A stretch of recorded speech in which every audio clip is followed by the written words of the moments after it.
is number one, medyo tinatawag natin na stiff yung learning. Stiff yung learning, parang ang hirap pag-aralan. Kasi basically, heavy technical muna. Heavy technical talaga. Kasi from a technology standpoint, lahat ng mga innovator, hindi pa nila na-translate yun into the context na maintindihan ng mga basic na mga tao.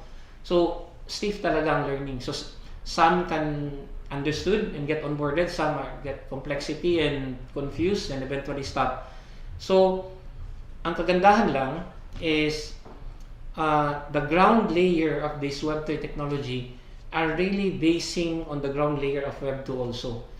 Some of the ground layer na I think which is very, very net positive for Web3 growth is what we call open source. I think the onset of open source basically level the playing field of like the competition of how innovation works. I mean, open source opens the door for anyone to contribute, right? So